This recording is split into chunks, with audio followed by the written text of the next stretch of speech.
केंद्रीय परिवहन मंत्री नितिन गडकरी जब से बीजेपी पार्लियामेंट्री बोर्ड से बाहर किए गए हैं और संगठन में उनका कद कम कर दिया गया हो, उनके मंत्रालय के कामकाज को लेकर सोशल मीडिया पर चर्चा छिड़ी हुई है। नितिन गडकरी ऐसे मंत्री के तौर पर जाने जाते हैं जो अपने मंत्रालय के कामकाज को लेकर काफी गंभीर हैं और वो अपने कार्यकाल में कुछ ऐसा करना चाहते हैं जो मिसाल बन जाए। इस वीडियो में हम आपको नितिन गडकरी के 10 ऐसे संभावित ड्रीम प्रोजेक्ट्स के बारे में बताने जा रहे हैं, जिस पर अमल हुआ तो न केवल सड़कों की सूरत हाल बदल जाएगी, बल्कि इसका पर्यावरण पर भी बहुत गहरा असर पड़ेगा।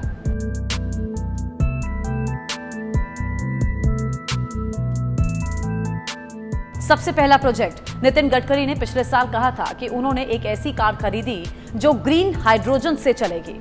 परिवहन मंत्री ने कहा कि वो दिल्ली में उस कार को चलाएंगे ताकि लोगों को विश्वास हो कि पानी से हाइड्रोजन प्राप्त करना संभव है।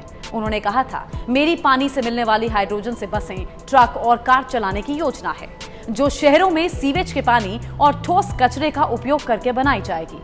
अगर ऐसा होता है तो देश से वायु, जल और ध्वनि प्रदूषण पूरी तरह से खत्म हो सकता है, जो अपने आप में बड़ी बात है।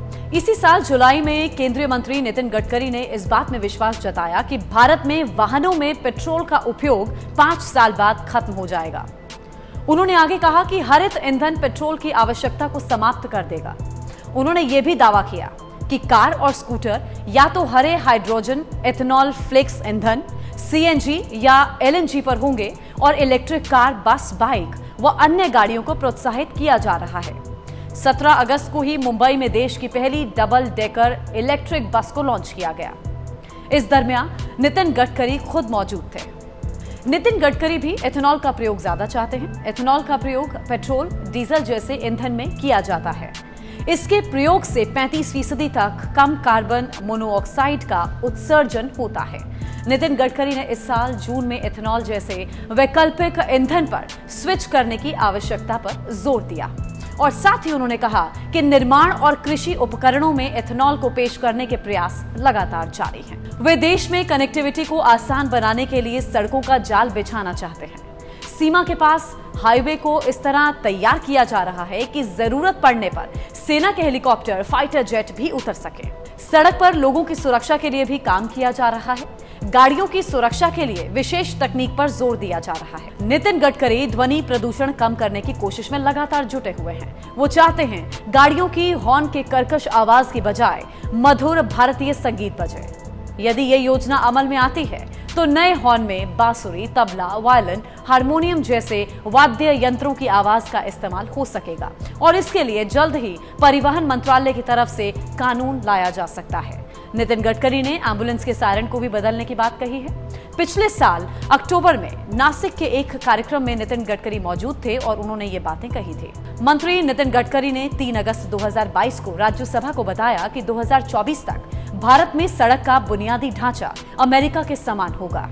उनके मुताबिक 2024 से पहले 26 ग्रीन एक्सप्रेस हाईवे का निर्माण किया जाएगा, जिससे यात्रा के समय में काफी कमी आएगी। नितिन गडकरी खुद को टोल प्लाजा का जनक मानते हैं। बावजूद इसके वो अब इसे खत्म करना चाहते हैं।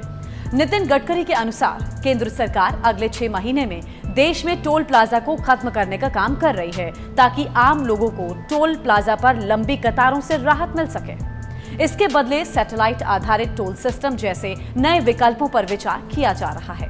नितिन गडकरी ने उड़ने वाली बसों का भी सपना देख रखा है। इसी साल फरवरी में प्रयागराज में उन्होंने कहा था, जल्द ही लोगों के लाभ के लिए प्रयागराज में उड़ने वाली बसों का संचालन शुरू हो जाएगा। उन्होंने ये भी कहा था कि इस संबंध में एक विस्तृत परियोजना रिपोर्ट तैयार की जा रही है और उन्होंने इस बारे में यूपी के उप मुख्यमंत्री केशव प्रसाद मौर्य को भी सूचित किया था। हाईवे के किनारे हरियाली सुनिश्चित करने के लिए नितिन गडकरी ने सड़कों के किनारे वृक्षारोपण की आवश्यकता पर जोर दिया है और साथ ही कहा है कि भारतीय राष्ट्रीय राजमार्ग प्राधिकरण यानी NHAI अपना ट्री बैंक खोलेगा। अभी उनका मंत्रालय हाईवेज के किनारे आने वाले ज्यादा से ज्यादा पेड़ों को ट्रांसप्लांट कर रहा है। पेड़ों को बिना काटे एक जगह से दूसरी जगह शिफ्ट किया जा रहा है। अब देखना होगा कि नितिन गडकरी के कितने ड्रीम प्रोजेक्ट्स जमीन पर उतरते हैं। इस वीडियो को लाइक और शेयर आप जरूर कीजिए और इस तरह के तमाम वीडियोस के लिए आप बने रहिए टाइम्स नाउ नव भारत के डिजिटल प्लेटफॉर्म के साथ।